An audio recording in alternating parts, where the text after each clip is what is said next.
Good evening, visitors. Welcome to the Australian War Memorial's last post ceremony. My name is Chris Weidenbar, and joining us today from the Royal Australian Air Force is Corporal Marcus Giffen.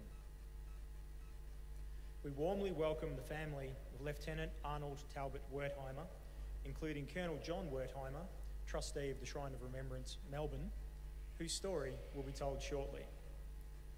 We are honoured to acknowledge Mr. Michael Frawley, Chief Executive Officer of the Museum of Transport and Technology, New Zealand, and the accompanying delegation.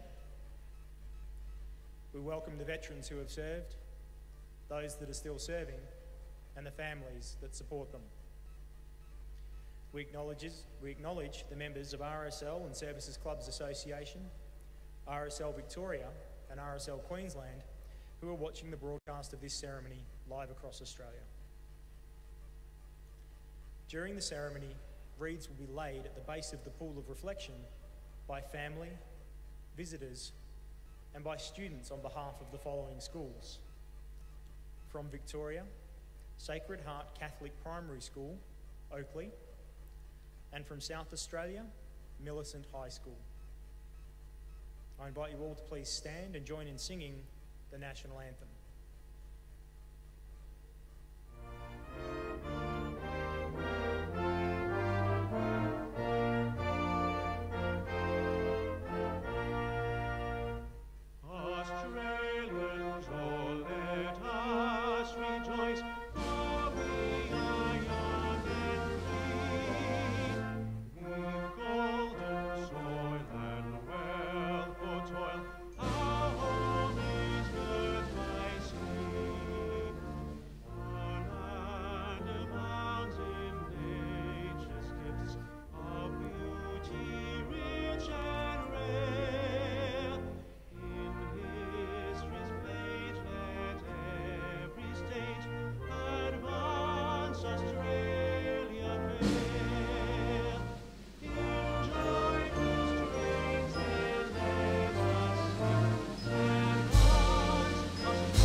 Thank you. The Australian War Memorial was the vision of Charles Bean, Australia's First World War official historian. Bean landed with the Australian troops on Gallipoli and stayed with them at the front through to the end of the war. The idea of this national memorial and museum came to him at Pozières, France, in the depths of the bloody fighting of 1916. Bean's idea was that this would be a place where families and friends could mourn loved ones buried in faraway places. It would also be a place that could help all Australians understand what these men and women had endured and what they had done for us. Bean's vision, to which we remain true, is best expressed as inscribed in the entrance to the memorial's galleries. Here is their spirit, in the heart of the land they loved, and here we guard the record which they themselves made. Tonight we will read the story behind just one of those on the Roll of Honour, which lists the names of more than 102,000 men and women who have given their lives for us in war and operations for more than a century. But first, we present a lament, Flowers of the Forest. Wreaths or floral tributes will now be laid at the base of the pool of reflection.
Today we remember and pay tribute to Lieutenant Arnold Talbot Wertheimer. Arnold Wertheimer was born in 1894 in the Melbourne suburb of Carlton, the eldest son of Arnold and Sarah Wertheimer. His father had been born in England and educated in England and Germany. Arnold, Sr., had a wide and varied career, including time in Argentina and service in the Matabele War, before coming to Australia and settling in Tasmania, where he eventually took on the role of Secretary of the Tourist Association. Arnold Jr. grew up in Hobart in Sandy Bay and later in Bellerive. His father was often absent from home due to his work. Arnold Wertheimer completed his education as a young teenager, and by the time he was 17 years old, he was working in Queensland with the Survey Party. In 1911, his father died, and he was able to attend the funeral before going back to Queensland, where he was working as an assistant surveyor on the outbreak of war in 1914. Wertheimer enlisted for service with the Australian Imperial Force within weeks of the outbreak of war. He completed a period of training in Australia before leaving for active service overseas with the 15th Battalion just before Christmas 1914. The 15th Battalion was first sent to Egypt, and from there it landed on Gallipoli on the afternoon of the 25th of April 1915. Private Wertheimer was on the peninsula for about a month before being evacuated to Lemnos with enteric fever. When his condition worsened, he was taken to hospital in Egypt, and in September he was sent home to Australia to recover. The rest on the journey home helped him improve, and by the time he reached Tasmania in October 1915, he was reported as almost recovered. After a period of convalescence, Wertheimer reported back for active service at Claremont Camp in early 1916 with the rank of private. He proved an able soldier, and after a series of promotions, was sent to Officers Training School at Duntroon, where he earned his commission.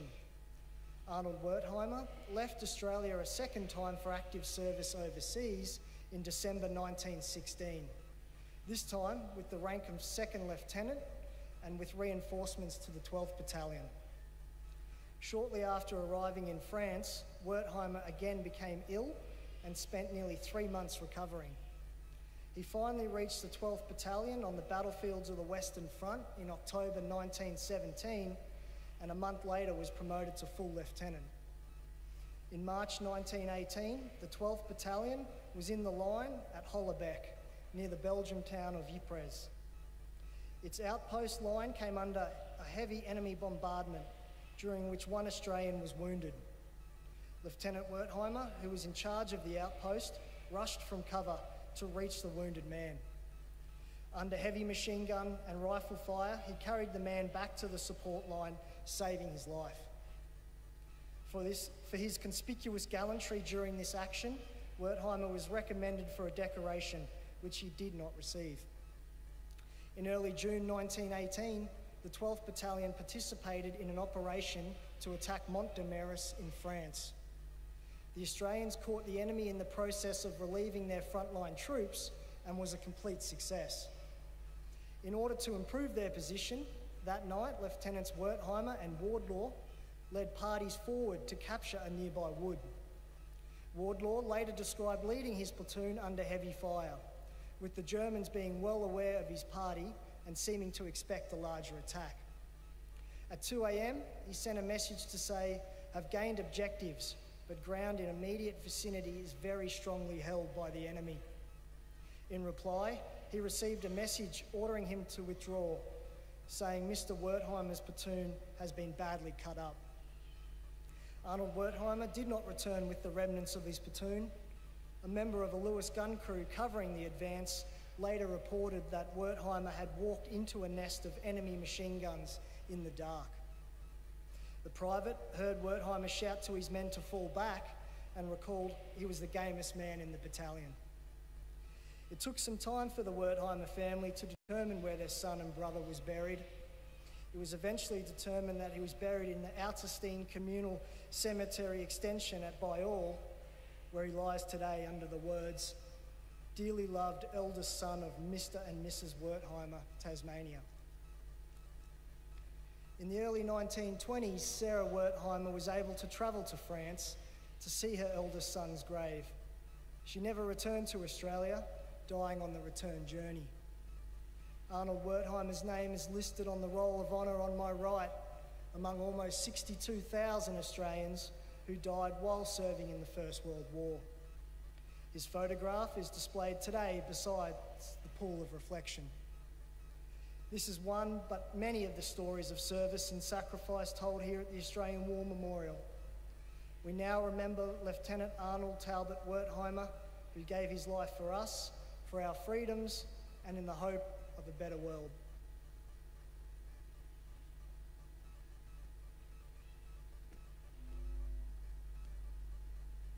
Please stand for the reading of the ode and the sounding of the last post.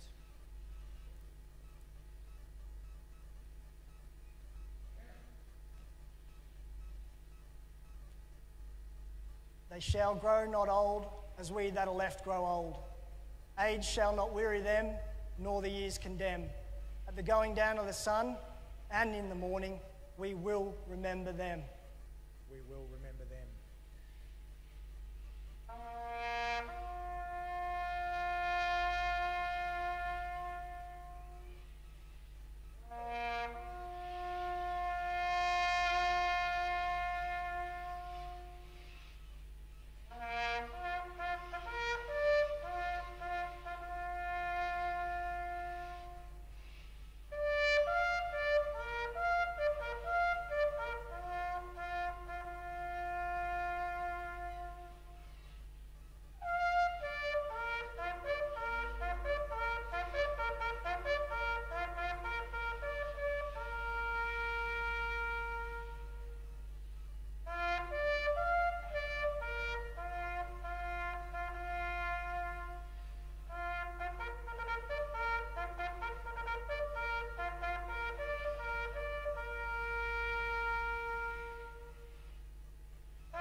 Lest we forget.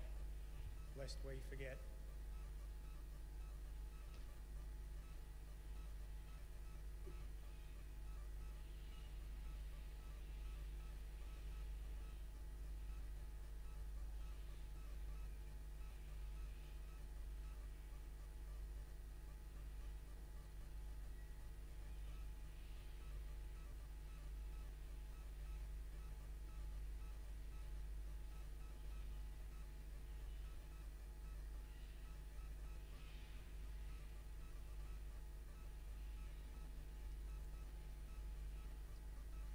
We leave you this evening with the words of the memorial's founder, Charles Bean.